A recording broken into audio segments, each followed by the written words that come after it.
Mianatra to plasitoko vavy ny alorana izao vavaotseratra izao manasantsika anarakatra farany. Vaovao politika nanomboantsika azy.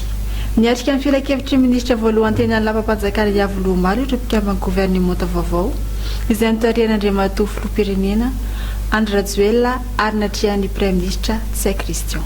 Nandritra izany fanorana ny politika ankapobeny fanjakana izay mifototra amin'ny andro telo lehibe. Dia ny loharanon-karena mifototra amin'ny olona, ny fampiroboroboana ny indostria sy ny fanodinana ara-toe-karena ary ny fahaiza-mitantana. Nisongadina tao anatin'izany ihany koa ny fanesorana gouvernoura telo izay gouvernoura amin'ny faritra Atsimo Atsinanana, gouvernoura ny Analanjorofo ary gouvernoura Mela. Isantrano ny fanamafisana fahaiza-manao ireo bentanana ny fotony, ny vohitra izany nandritra ny fiaraban'ny bentanana rehetra ny filohan'ny Sena teny Anosy androany.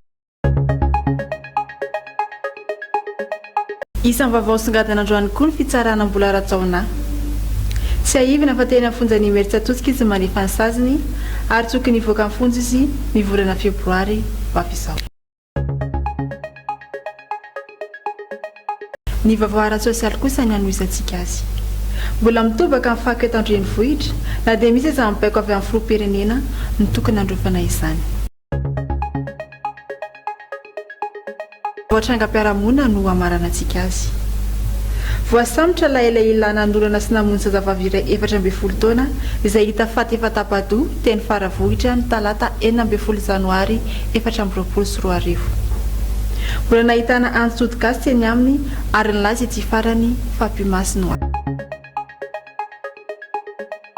Izay ihany koa nanakatona antsika amin'ny vaovao tseratra androany, makasitraka nanakatra amin'ny farany veloma tompoko.